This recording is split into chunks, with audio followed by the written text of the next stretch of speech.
Hello and welcome to the Esports Biz Show. I'm your host, Justin Jacobson. This week we'll be discussing esports shoutcasters and hosts. Just a disclaimer, nothing here is intended as legal advice, so all the information is for educational purposes only. This week's guest is Mike Navarro. He's a veteran esports caster and analyst, including working extensively with PUBG, as well as the current Director of Esports at Harrisburg University. Thanks for joining us. Hello, thank you for having me. My pleasure. So to start, let's discuss your past esports and gaming experience. What was the first game you played, and how'd you first get involved in the business? Oh man, so this is I have a one of those stories that I feel like a lot of kids, like nerdy kids my age, might have had, where I was super into video games. My grandmother got me an NES system when I was like 8 years old for my birthday, and my parents wouldn't let me have it. They were so intent on me doing well in school, and they saw it and they were like, no, that's going to be a distraction from your studies. We don't want you to play video games, all that stuff. You play your normal sports anyway, so that's all the time you need. So I was like, from that point on, I was like, oh man, like this thing is being kept from me. I want it more than anything. Right. So like I would go over to friends' houses, and we'd be playing Genesis and different NES games. So like I'm old school. We had the original consoles, and then they also had arcades at the time, back in the malls and stuff. So we would go out there on the weekends, and everybody would be out there playing like Street Fighter or Mortal Kombat. And I was always terrible at it, but that was where I was kind of like my first like experience with competitive video gaming, really. Right. It's like one of those things where it's like you want it more because you don't have it, and it's like this thing that's like, oh, whoa, like, why do they not want me to have it? Exactly. It's the forbidden fruit, man. Everybody knows. So yeah, there's probably a few other forbidden fruits throughout my high school days, but that was as far as the ones that are relevant to my podcast. Yeah, the ones that are relevant to my my career, at least. That was probably the most important one. So how'd you first kind of get involved in the esports space? So I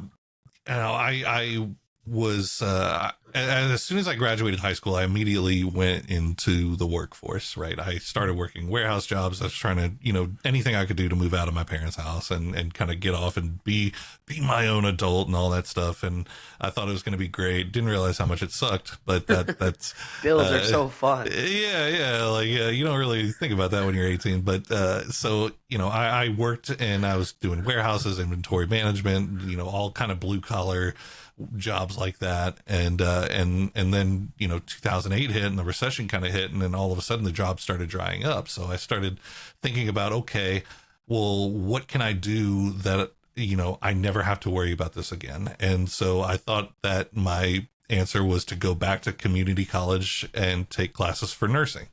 And I was like, look, nursing, it's the job path that's always going to have stuff available. So I started going for that.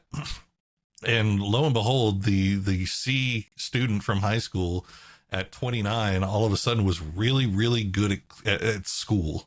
And I was getting A's, and it was just easy, and everything was interesting. Everything was super, like I was super motivated to do well. And it was like, I was into it again. And so, I worked my way through, my associates. And then I had an advisor that worked with me at the time that said, hey, you've got a really good GPA. You're a non-traditional student. You're, the exact kind of thing that a lot of four-year universities would love to take on. And there's a pretty good chance that you could do it and not have to pay for it either. And so, I applied to several different universities, and I was blessed, and I got accepted to Cornell University, which is a school that, I had never thought that I could be able to get into.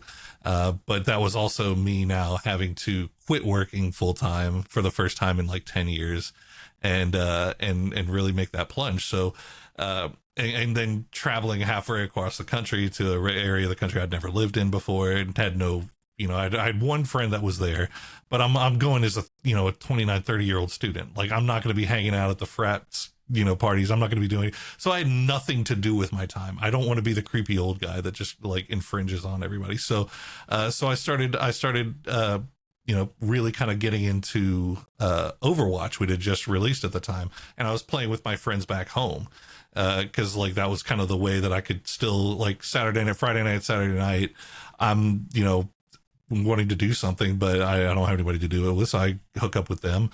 And just as out of like nowhere, one of my buddies was like, hey, there's this Overwatch competitive league, this like grassroots thing that's starting up, and they said that they're looking for casters. Would you want to do something like that? And at that point, like I'd gotten into some like StarCraft esports, and so I was well aware of what esports was. I was starting to get into League of Legends esports at the time too, and so I was like, I could definitely do that. Like I love getting in front of the camera and talking. Like it doesn't bother me for whatever reason. It's never been something that's been an issue. So I was like, sure, let's do it. And so we started doing casting for competitive Overwatch League, or Cow League, which some of the really, really old school Overwatch people should remember. That was like, I think the very first grassroots league in North America, at least one of the bigger ones. And so me and my buddy, kind of worked doing that. And I was doing just play-by-play and color and analyst and all that stuff, and just having fun with it. And then, eventually I kind of got bored of the game. It was not changing up a whole lot. And then, I graduated with my undergrad and moved on to grad school to a different college at LSU. And the situation kind of remained the same, right? Like I was still the older guy there, and gentleman in the back row. Yeah, exactly. And so we found out that we, like, me and my friend, we really, really enjoyed it. My friend, a guy named Matchram, who is also a PUBG caster to this day, and we got into PUBG about 2 weeks after early access release, and then about a couple of weeks after that, he found the grassroots league that was starting up, and we're like, 100% want to do this. Like, I think it's the most interesting esport ever, from a variety of different angles. 16 different teams, 64 different players, storylines all over the place, tons and tons of strategy. Like there's just a never-ending well of things to talk about. And so that's kind of how I got into it. It was just kind of a way to keep myself busy while and hanging out with my friends from back home while all this was going on, or all my studies were going on. Amazing. I think it's so interesting that, like, you didn't look for it. You weren't like, oh, I want to be a caster. It's like you just kind of found something that you liked and gravitated towards it, and kind of got under this void. So why don't you tell us a little bit about some of the standout moments in your casting career, some stuff that really kind of like stands out to you? There are, it's cheesy to say, but almost every moment is a standout moment, because it's not something that I ever saw myself doing or being able to do, right? Like I've always been a traditional sports fan, every sport, basketball. I mean, I'm hooked onto everything. Like after this, I'll probably go watch basketball and look up stats and stuff. But like I've always been that guy, and so when esports came and I just kind of really sank my teeth into it, it was. I never looked at it as something that could possibly be a job, because I think I still had that old school mentality of it's video games, right? And I didn't realize like the industry about it. So this was just always going to be a hobby, and it was always going to be the thing that was fun, until I started getting paid for it, and then it got cool. But like, man, over the years, a few moments definitely stick out, and obviously the first LAN that I ever got invited to work at was a huge one, and I'll never forget. It was PGL, which I didn't know anything about at the time. It's a big one for those who aren't familiar. To find out, it's a very, very big TO, and especially with Dota and stuff like that. And so they hosted an event in Bucharest, obviously not somewhere that I ever would have imagined myself or even visiting. know where he's on the map, right? Yeah, I was like, I had to definitely look it up. Like I'd heard of Bucharest before, but I didn't know exactly like where it was. But and so we got to go out there, and I got to meet all the players, I got to meet all the other talent, and it's like after talking about all these guys for I think at that point, like a year and a half, maybe, I got to actually meet him in person and kind of put names to faces. And so that was a really cool time. And some of the other casters also were like people that had been around for a while, and that I got to finally meet, that I had, learned about from other esports and watching other esports, and then meeting them. And it was a little bit of like hero worship there for at least the first 5 minutes or so, until they start you ribbon on you, and you get to have that like kind of personal relationship. Oh yeah. Oh, 100%. Like the funniest thing was, like, I've had those people come up that have just been like big PUBG fans for a long time or whatever, and I'll go up to, and they'll come up to me like, "Oh my god, Poro!" Like, I'm like, "Whoa, calm down, dude! Let's just go get a beer." Like, just a guy. Yeah, I'm just as surprised I'm here as you are, but and I've always kind of tried to do whatever I could to hold on to that initial just joy that you get out of it, because it's very easy to get caught up in all the negativity and all that stuff, and and doomerism, and competition when it comes to casting jobs and doing all that stuff. Like, I've never wanted to be a part of that or get into that. Like, I've always wanted to make sure that this is something that I still enjoy today as much as I did the first time I did it, whenever I was never planning on making money off of it. It's that whole like stupid thing that everybody said, if you do something that you love, you never work a day in your life. Well, it's like well, it's okay, true, it's like, okay, fine, fuck, it's actually kind of true sometimes, and I hate admitting it because it's like the most boomer saying ever, but like it is what it is. Like, every time I go to a LAN, or every time I even sit down online to cast, like, I'm legitimately having fun. Like, I'm not, if I sound like I'm smiling, it's not fake. Like, I'm actually enjoying this as much as it seems like it. Amazing. Well, that's the best part of it. So what was it like kind of casting these large tournaments, like, a global championship? Man, you talk about like the big moments that always stick with you, right? And obviously every time I get to go to one of these global championships, I'm just like blown over by how much work and how much effort goes into putting on these shows, and then just getting to be a part of that. So far, pretty much every year at this point, I've gotten to do the global championships every year, and then stuff that, like, it was a bucket list dream that I never thought would be possible whenever I first started casting. Whenever I was first sitting there watching StarCraft 2, was one day maybe I'll cast a game in Korea. Like, that would be sick. And I got to do it like 2 years after I had the bucket list dream. I'm like, that was like the fastest dream completion. Like, I speed ran that, and I got to I actually got to cast in an arena in a live venue in Korea, and like the home of esports. And it was just unreal. Like, I every now and then, like ask any of the people that I cast with for PUBG, I'm like, where we'll be like sitting on a for this last PUBG Global Championship, we're in Bangkok. It's me and Toffees and Matrom, some of the other talent, and we're walking around this mall in Bangkok, and there's like a Muay Thai fight that's about to start. We're sitting there, going to these night markets and eating fruit, and I'm just like looking at these other two, and I'm like, guys, like, who would have ever thought like we would be doing this with our life? Like, sometimes I guess, since I'm getting a little bit older, it's easier to fall into that like self-reflection time a little bit, but I never want to take this stuff for granted.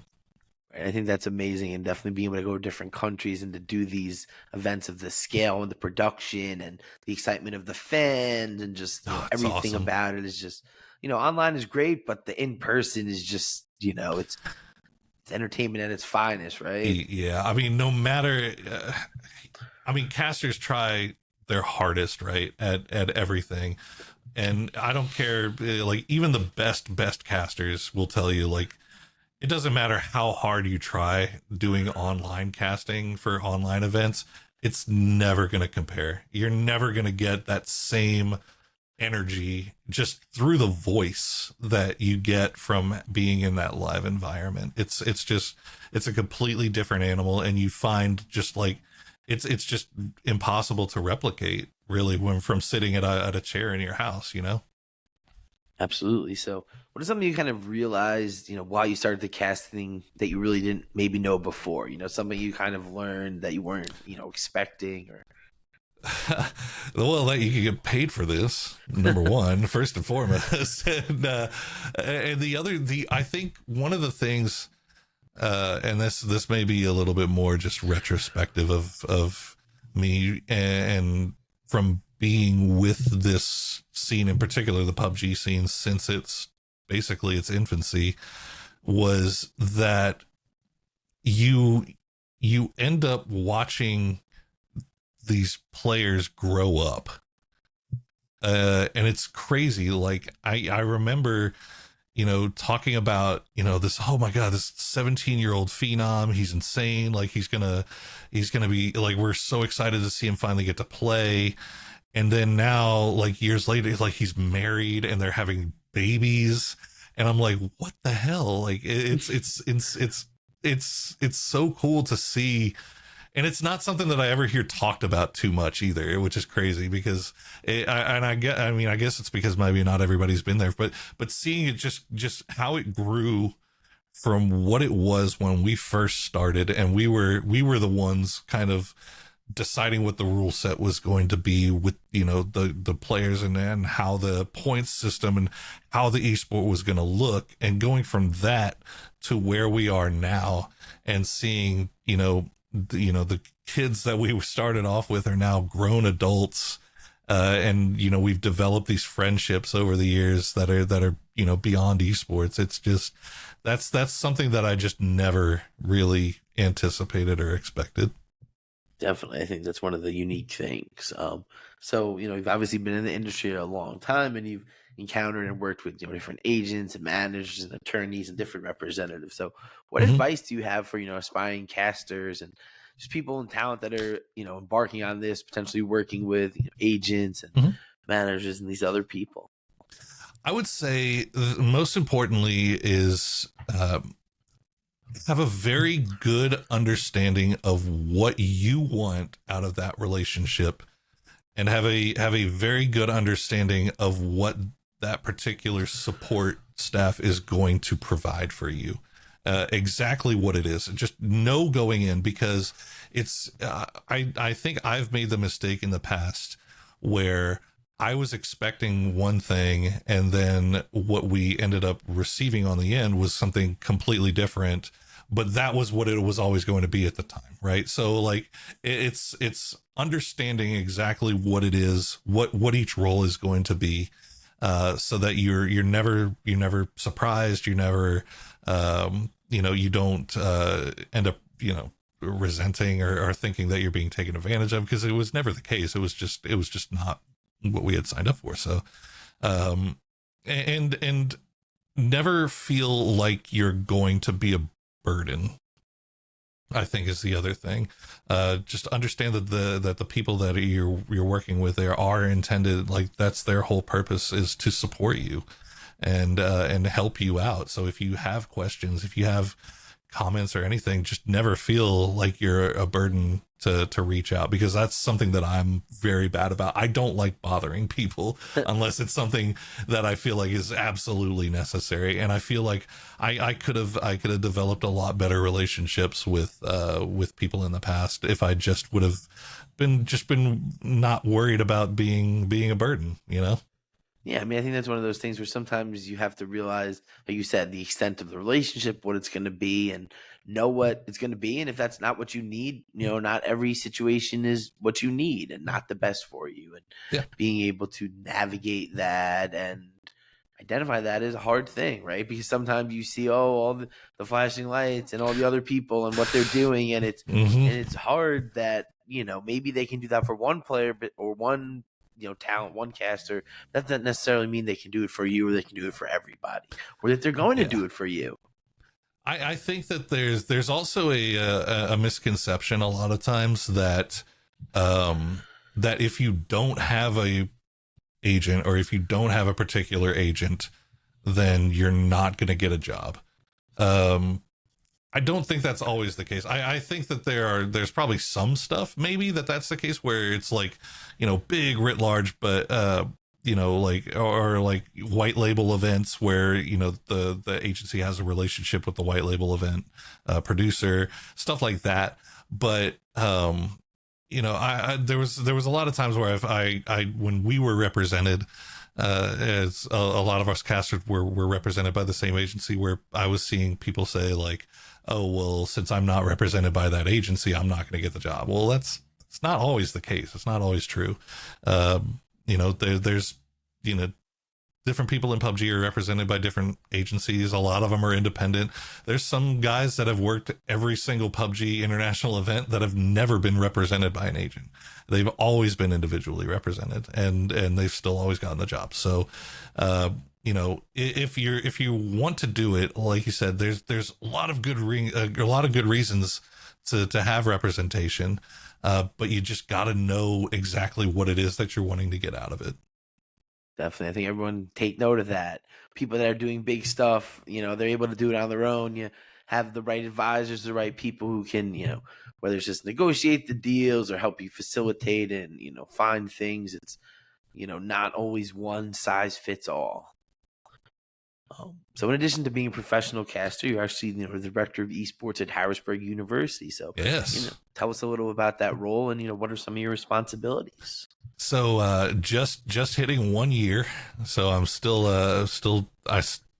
relatively new to the position, so it's still learning stuff every single day. But so I am basically overseeing 3 head coaches for 3 different sports: Valorant, Rocket League, and League of Legends, and also I have an assistant director that works with the partnerships sides, so of esports partnerships. So somebody who's kind of working with the university to kind of get us people that we can work with, essentially, and outreach stuff. So my role is kind of overseeing all of their stuff, and just making sure that they have everything they need. The coaches have everything they need to be able to run the teams, that the players have everything they need, that all their needs are met. And then also just being an advocate for not only the esports team, but also the university as a whole. And one of the things that we're really doubling down on trying to do now is doing 3 different levels of outreach, essentially, where we are trying to reach out into our local community in the city, working with the high schools, middle schools, and just talking with the students, more importantly talking with the parents, and kind of educating them about what esports can really do for their children, as far as the future is concerned, and from the academic standpoint. And then starting to reach out regionally as well. So we've gone to high school tournaments in Washington D.C. We have relationships with people in New Jersey as well, starting to look in New York. Just trying to basically look, and Pennsylvania as well, obviously. But just looking, making it so that esports players in these, specifically in this region, know that Harrisburg University has an esports team, that we have the esports management program, that we have all this stuff that's available to them should they want to, should they be interested. So let's kind of talk about that esports management program. I know Sure. they have some really unique classes there and some wonderful faculty. For disclosure, I'm one of those wonderful faculty One of them, members. Yes. So I do have firsthand knowledge that there's some unique classes. So are you involved in academics at all? I am actually. For this semester, I am teaching a special topics class in casting. So I have a very small class, but we're basically learning all about play-by-play, color casting, analyst, anything in front of the camera. Essentially, we're learning about, and we're getting them practice doing some casting and seeing what it's like, finding their voice. And not getting too detailed just yet, but just getting that experience of what it's like, and to see if it's something that they may enjoy. And in the future, for when you get the people that really want to do it and really want to take it to that next level, I'm putting together another class as well, which is more of an advanced casting thing. But one of the really cool things that Harrisburg does is that we have the esports management program, but we also have numerous events throughout the year. Right now, 2, looking at hopefully making it 3 very soon, LANs that we host at the university every year. And those are all switching over to being completely student run, with obviously faculty and esports assistants. But so it's not only getting that education and learning from people that have firsthand industry knowledge and experience, but it's also getting to take that knowledge then and use it in a hands-on way for 2 major LANs that we put on. QFest in the fall, I think we had about 300 people overall across, I think 16 or 17 different colleges that came in to compete. And then PA Cup, which is in the spring, which is what they're getting ready for right now, is inviting all these local high schools to come in. So it's two distinct, and hopefully soon will be a third one where if you want to get casting experience for a live event, you can do that. You get production experience, you get experience what it is like to actually set up a LAN, how long, all the people that you have to talk to, all the things that you go into it. And it is a lot of stuff. So amazing. I think those are probably the best kind of courses where you're able to kind of do it, really experience it, and then see it happen in front of you, right? Exactly. It's one thing to, submit a proposal for an event or a marketing budget, but to actually use that budget and to see that event and to see the flyer and, the lights go on and the show starts and, it's game time. And most importantly is you get to see what mistakes you made, right? You get to see how it's playing out in person. You get to see how the players are reacting to everything. How are they enjoying it? Is there stuff that we needed to fix? Is there stuff that we didn't think about that maybe we should have thought about? Like, for example, we had for last QFest, we had a complete setup of all these tables.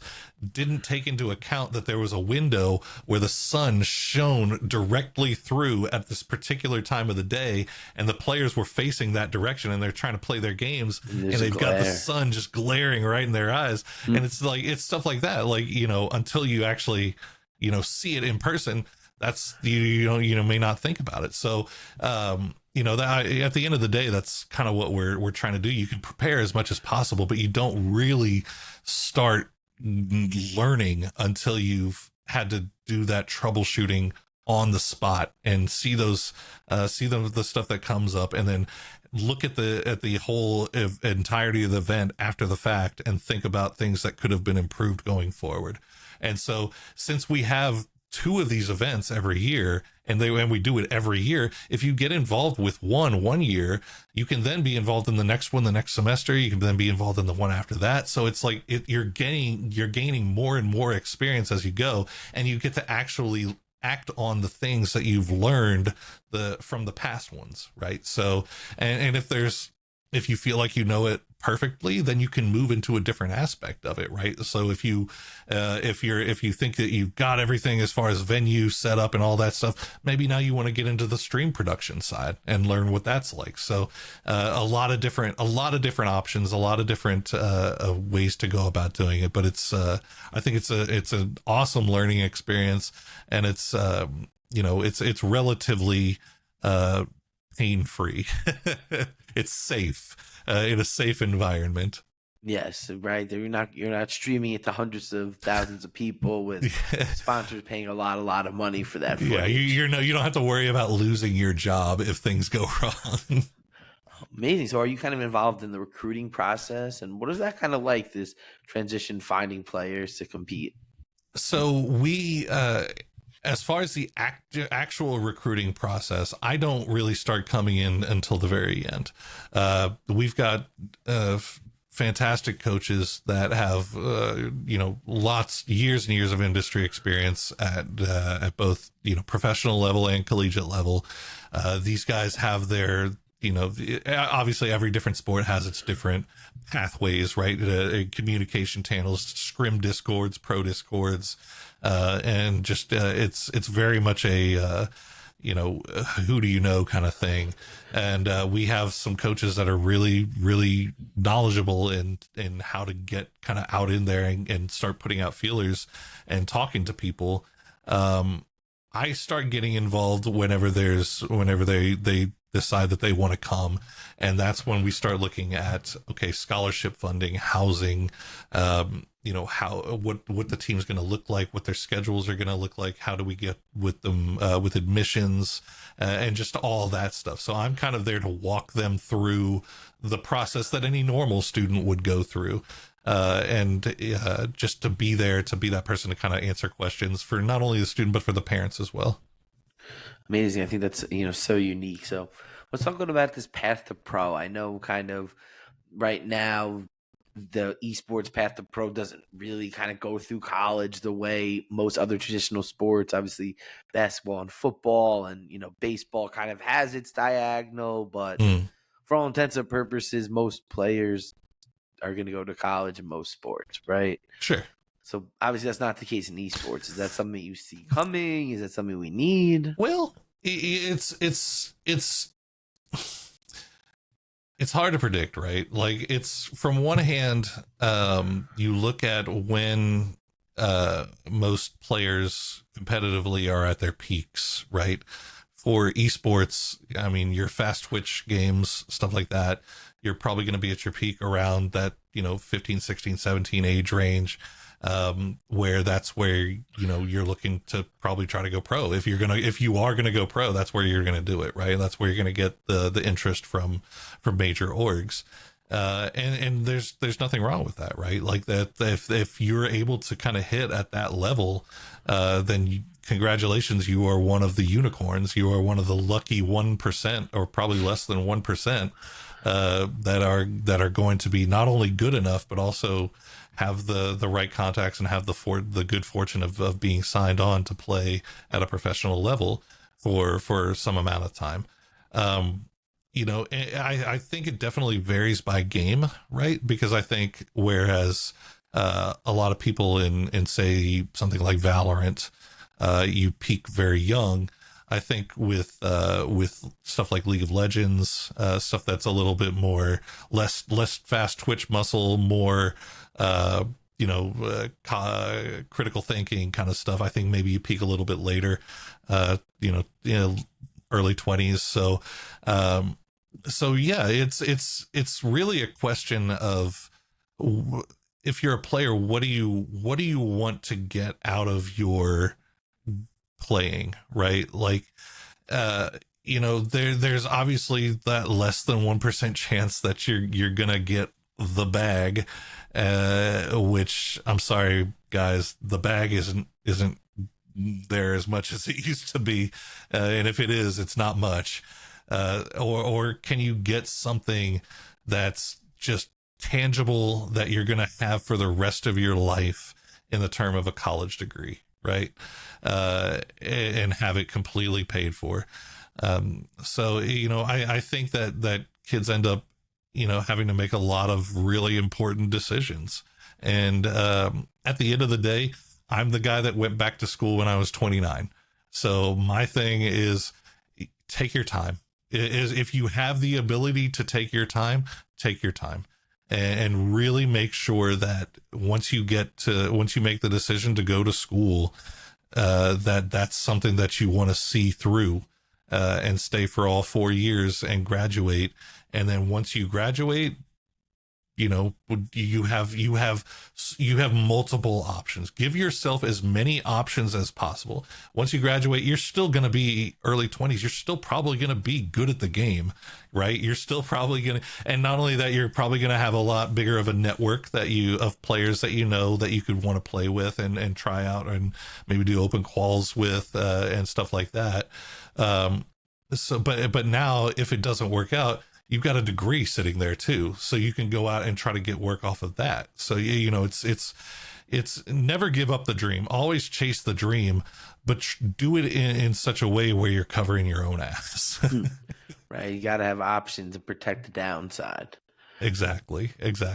And the number of universities that are offering, you know, even just partial scholarships at this point to play is growing by the semester. Even, I mean, it's you know, what was available a couple of years ago, 3 years ago, it's almost doubled or tripled in size at this point, right? And you know, the one thing I would say about that is do your research, right? Obviously, look into what the program that you're interested in it looks like, and who's in charge of it, who's running it.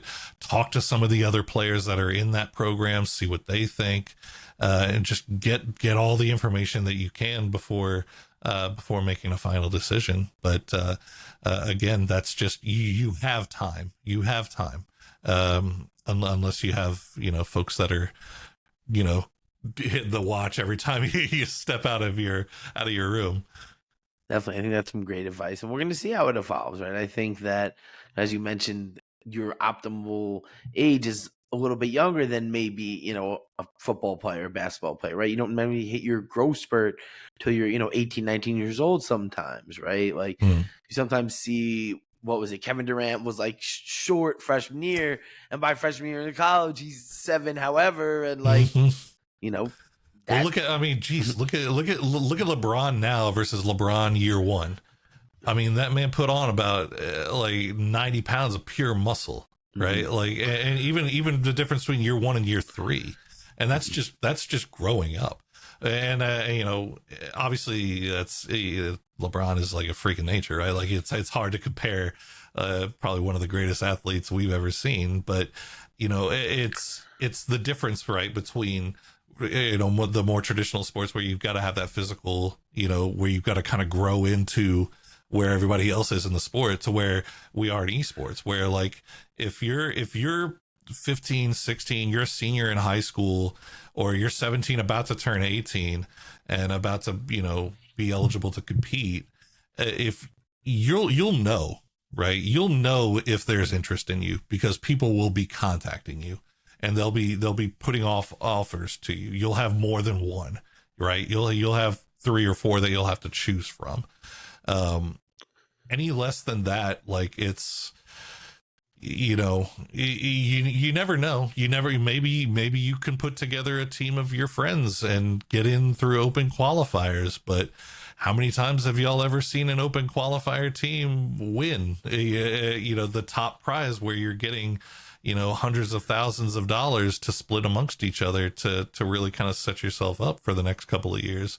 You know, when you really, really get down to the brass tacks and look at it on paper, and see the type of money that you would be getting, and you think, and you look at it realistically, at the end of the day, having a school that's willing to pay your tuition and you know, and get you housing and get you out there and kind of take and give you something to do for the next couple of years, usually ends up being the more financially sound choice.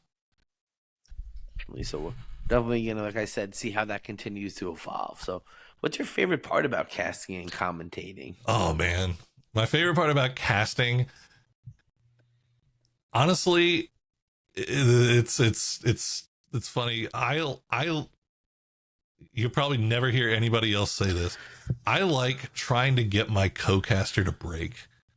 That is my goal every time I'm casting this. And it also helps that it's like, I never do it with somebody if I've never done it with them before. But like most of the casters I've been casting with them for years now, right? I am always trying to get them to laugh. If I can get a laugh out of my co-caster, then I know I'm doing something right. And I'm assuming that that chat is enjoying it as well. And I love I like the thought of being the voice over a player's clip that they put in a montage, right?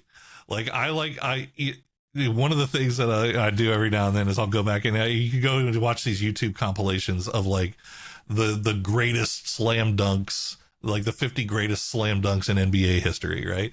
And they'll have the casters like that are calling the dunks at the time. I'll go back and I'll listen to those, and I'm like, just hearing the kind of things like that kind of highlight that exclamation point that you put onto it. And in my head, I'm thinking like, okay, now this guy could go and find this play that was like absolutely disgusting. They could pull the clip. They've got my voice over the top that's going to make it look even cooler, and they share that. So like that's another thing that I really like to do is I like to kind of like think about it that way, almost in a way. So what would you say the hardest part about it is? Hardest part is keeping up with new well, the hardest part at this point, now that I've got a full-time job on the side, is keeping up with all the other regions.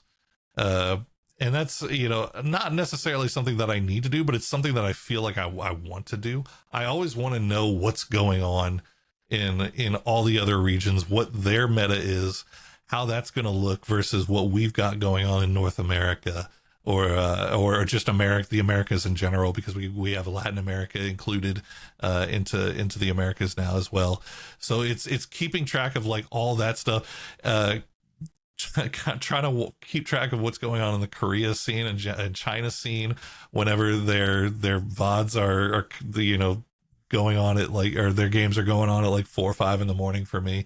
Like it's going back and kind of watching that. It's keeping up with the scene the same way I kept up with it when I started, where I was like, this was all I had to do, right? Like I didn't have anything else to do. So I could constantly just watch VODs and keep up with stuff and look at stats and build my own stat sheets and compare and see where everybody kind of fits as far as the international goes. Like I was that nerd. Like that's what I did because I enjoyed it. I had a lot of fun doing it. I don't have as much time to do that anymore, but I can still go back and I can still like look at stat sheets. I can look at stat lines. I can watch VODs from time to time and see what everything's like, keep up, see where the players, what teams they're on now, what those teams are looking like, and stuff like that.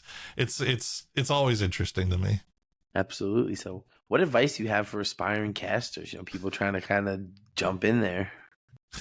I think a lot of people will kind of give you advice for when you're maybe like 1 or 2 years in, which is, know your worth, right? Don't do things for free if you know that they're getting paid to do the event, all this stuff. I want to say, like, yes, obviously, know your worth, but also know the industry, kind of understand the TOs, right? If there's a grassroots tournament, it's a, like, I used to do stuff for collegiate battlegrounds. They didn't have any funding. They didn't have any money for me. They barely were able to scrape up money for a prize pool for the players. Like, that's more important to me, right? That the players are getting their due. I'm more than, like, I can volunteer my time. I know I've got the time to spare. If I don't have the time to spare, then I won't, right? Like I won't agree to it. Because I want to make sure that I'm able to give them 100%. Right.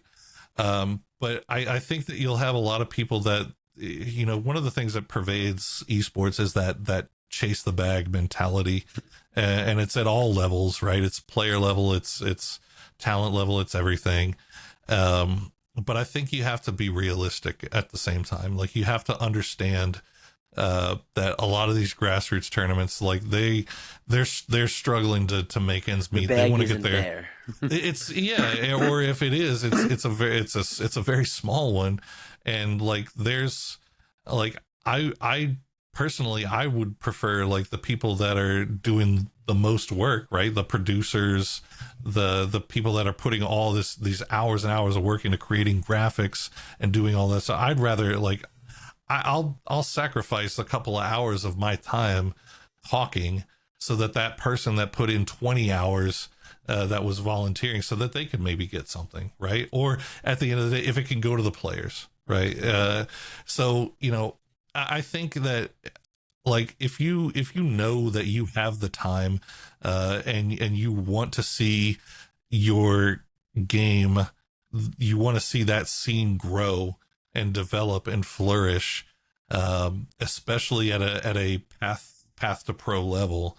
Be willing to do stuff for free. Be willing to kind of get in there and especially kind of hone your craft, find your voice, find what your place in the community is going to be.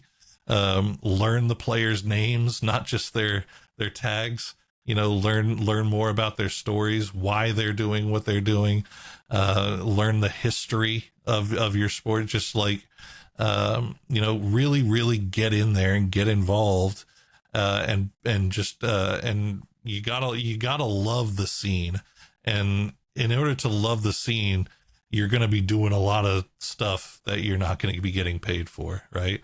I mean, the amount of stuff I do just to prep myself for friggin' fantasy football, that is apropos of absolutely nothing, except for the fact that I dig through stat sheets for hours and hours and hours on end because I enjoy it, right? I'm not expecting to get paid for it. I'm doing it because I'm enjoying it, right? So, now once you get like 2-3 years on, down the road, and you start taking a part of these big productions, lands, stuff like that have obviously more money involved, that's when you can start really looking at saying, okay, know your worth, make sure, talk to your other casters, talk to the other talent, find out what they're getting paid, and make sure that everybody's That's copacetic. tough. That's a tough conversation, isn't it? And it's always so stupid to me that people want to be super secret squirrel about all this stuff, and like, that doesn't, you guys not knowing what each other are making is only helping out them, the people that are paying you. That's the only people that's helping out. So that's, I got the lawyer over here like, yes. It's like, I guess the agent side's just like, no, you know what the going rate is. And if you can be realistic with it, if, say, like, somebody's been casting for 3 years at the top level of this sport, and you're now in here in your first year, don't expect to get paid that same amount that they're getting, right? They've put 3 years worth of time in, but also, expect to get, you don't try to undercut to the point where it's ridiculous, right? I think you have to be realistic with it all. Right. I think that's great advice. Is, you need to get this experience. You need to do it. And if you're just doing it to make money or just for the money, like, you're not probably doing it for the right reasons, and it's 100%. not probably going to be a long-term success. Yeah, no, you never want to do it for the money, but you also don't, you also want to present a united, maybe not a united front, but you also, you don't want other talent to start looking at you like, okay, this is the guy that's going to get work because he's undercutting what we have all worked towards, right? Mm-hmm. Word travels fast. Word travels fast, and it will mark you for the rest of your casting career, because everybody talks, everybody listens, and the amount of crossover in esports is insane. Like, you piss off somebody one day at some little grassroots tournament, and then, a year down the road, that person is in charge of production for, like, Riot. And now what are you going to do? And I've seen it happen, Justin. I've seen it happen. I have seen it happen. You never know who someone's going to be, right? Like, that's always the advice, is you never know who someone's going to be. So be nice and cordial and professional, and approach your business that way, so that no one can ever say otherwise. Exactly. Be the person, be somebody that you would want to work with at all times, from all levels. Right. And know that if you, for worse, shit on someone on their way up, you never know where their path is going to lead. And I've seen that happen my times, random person reach out to you and you're just being nice and like, okay, obviously I'll talk to you and give you a little wisdom, whatever. and they become something whatever. And it's like, oh, like this guy was nice to me. Like he didn't need to be nice to me. He had nothing to gain from it. Exactly. But the same way, like you said, be someone who, when I reached out to people to be like, oh, can you whatever, they gave me their time. And, obviously there was nothing to gain from talking to me, but, that wasn't the purpose of it. No, absolutely. I mean, look, and it works both ways too, right? For every person that I've, like, I know stories about casters that I have never met. I've never had any interactions with in esports that I've never been interested in, and I know stories about them.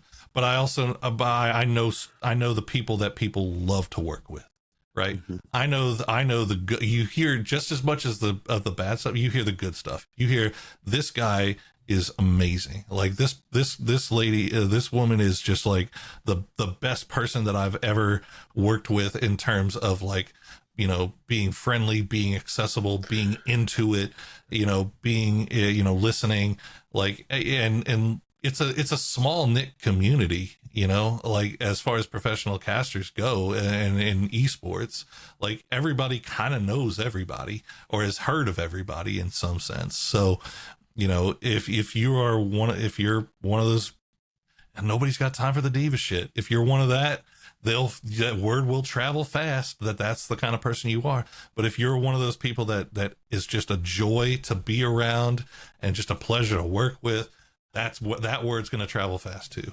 So right, so that's the good advice for all you people out there that are trying to do this, is like, know that how you start out and how you approach people is going to have an impact. And esports or all these entertainment industries, as you go up, as you're doing stuff at the highest level with the highest companies and the biggest, talent, everyone starts knowing each other. Everyone talks. And, whether you're an agent who's known for, whatever it is, scamming your clients, or you're tournament organizer known for not paying on time or not treating your players right or underpaying them. Like there's lots of different things, and this stuff all gets around. And the flip side is if you're known for, paying well, being on time, running a great show, having great staff, open to feedback, like that's probably a place that most people want to work.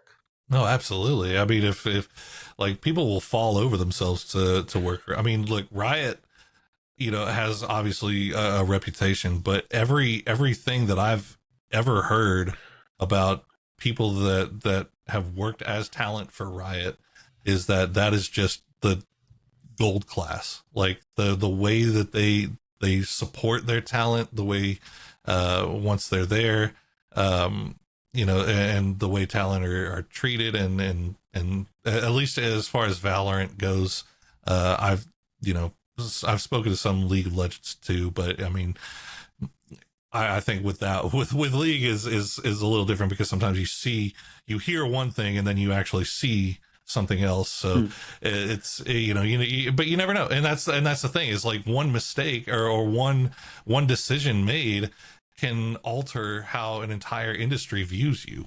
Right. So, it's not always fair. It's not always, but it's the way it is. Right. So, I think that as long as you try to always be genuine, always be genuine to who you are, always be in it for the right reasons. Like you said, if you're in it for just the money, that's not the right reasons, obviously. Like, be in it for the growth, like, do what how, whatever that means to you, however you want to go about doing that. But, yeah, man, I think everybody that's in this at this point, that's been in it for a while now, we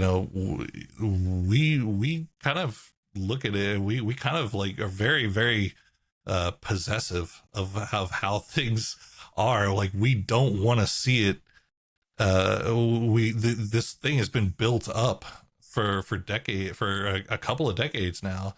I came in, fairly early, but not by any means the earliest. And like, I don't want to let down the people that came before me.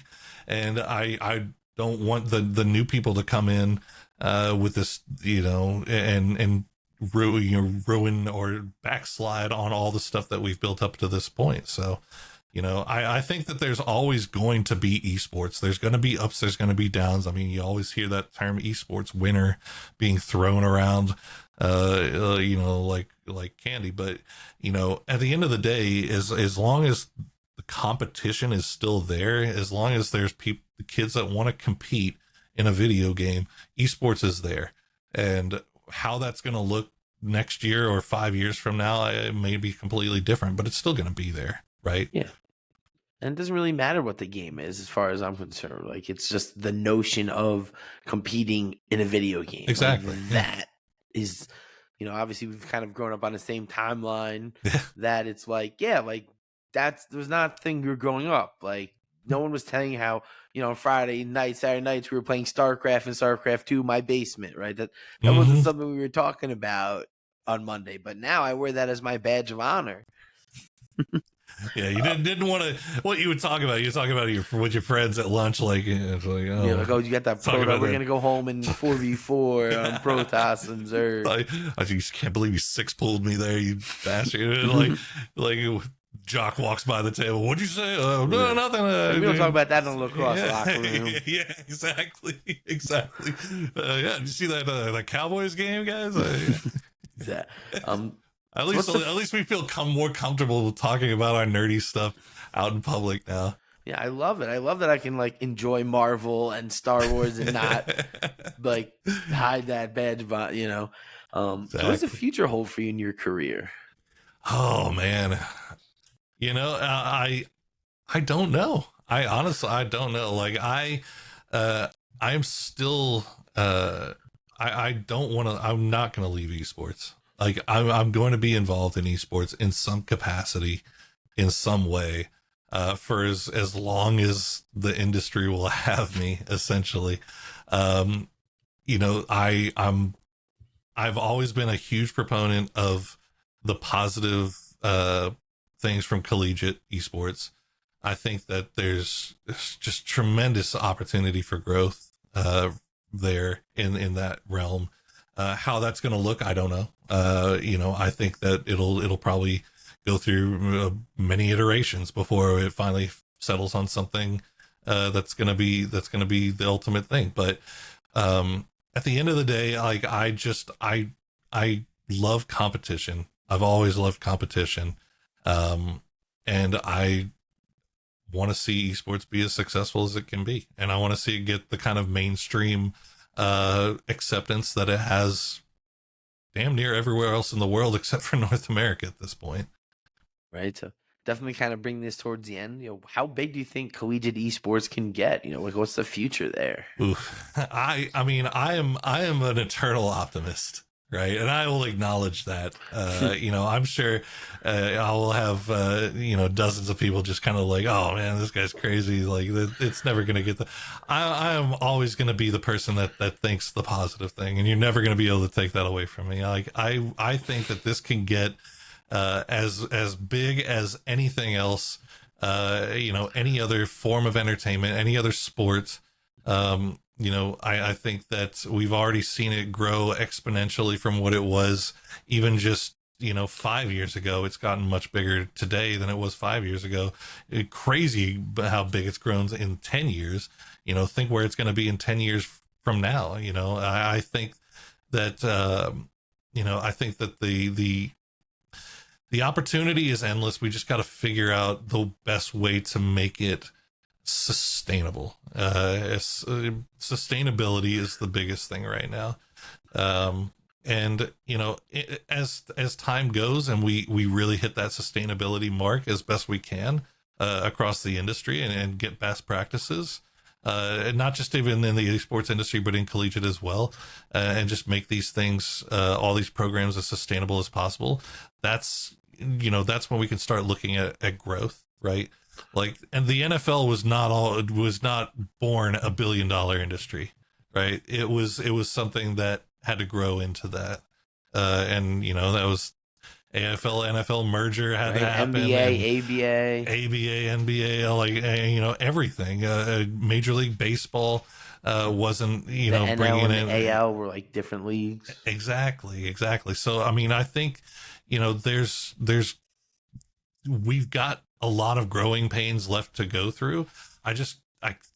We can't get impatient, and we can't do the typical thing of that gamers always do, where if a game is super exciting on release and it has 1 million players, and then like a month later is down to 300,000, down to like a normal level, everybody's it's dead. Oh, it's dead. It's ruined. Like PUBG has been declared a dead game for like 5 years now, and we're still chugging along just fine. So it's constantly still the number 4, number 5 spot on Steam as far as most played games. It's everybody. It's like fashionable to be the first person to stick the knife into Caesar's back, but it's not helping anybody at the end of the day, really. Yeah, I agree with that. So I like to try to end each episode with my 3 questions. What's your favorite game to watch? My favorite game to watch is PUBG. I love PUBG. Although since taking over this role, I've really started to get more into. I enjoyed watching Valorant before because I got a lot of really good friends that are casters for Valorant, so I'd watch for them. Learning more about Valorant, and then I've really started getting to like Rocket League. Rocket League's cool. Rocket, like I always thought, like, even from the initial release, I thought that Rocket League was going to be an amazing esport because it's so simple to understand. The barrier to entry is so low. It's one of those extremely easy to pick up and play, very, very hard to master type of games that so many people are interested in. But just the fact that it's so easy to watch, it's so easy to understand from that point. I've been really enjoying watching Rocket League lately. So what's your favorite game to play? Oh man, right now we've been hell diving. We have been hell diving, and they have gotten some patches in, and some crazy stuff was happening last night. I don't even know. It's gotten a lot more difficult to play all of a sudden. But yeah, I'm a switch it up guy. I'm a variety game player. So I'll still always end up going back to like League of Legends. ARAMs in particular, because I don't like to get too sweaty and salty. I don't like to make myself mad when I'm playing. But I'll play like the casual modes. But yeah, that's I try to switch it up a lot and make sure I'm keeping on top of what's new. So who's your favorite video game character? Oh, my favorite game character from any video game all time. Yep. Oh man, that's tough. I'm gonna go with Mr. Torg from the Borderlands series. The muscle guy, the Macho Man Randy Savage guy. He's probably my favorite character in any game series of all time. I love Mr. Torg, and I don't think weirdly I don't think you hear many people say that. Yeah, I think that was like, my first one. Like, like Mario, exactly, like Princess Link. Link. Like, I was never a Nintendo kid. My parents wouldn't let me have the NES, Justin. So Sonic. So we didn't even like my friend. So when I would go to my friend's house to play, he didn't like Sonic, so we would never play Sonic. So we played like Altered Beast and like Streets of Rage 2. Okay. That game we played so much, and but yeah, that was always fun. Amazing. So thank you so much for joining us. This was extremely insightful. So tell everybody where they can connect with you and also learn about what Harrisburg is working on. Yeah, absolutely. I gotta double check what my Twitter is now, because I always forget what it is. But yeah, you can follow me at Porosaurus _NA, and then Harrisburg, the Storm. We are under at HU Storm Esports on Twitter. And that's where you can kind of keep up with not only what I'm doing as for the Storm, but also in my casting career. And then for the HU Storm Esports, we always announce when we're going live with the streams for each game, and we try to have a stream of each Valorant, Rocket League, and League of Legends. We try to do at least one stream per week. Amazing. So everyone, make sure to go give them a follow and learn about what the program is doing. And thanks everybody again for tuning in. And follow me on Twitter, JustinJESQ. Check Apple Podcasts, Spotify, and YouTube for all our past episodes.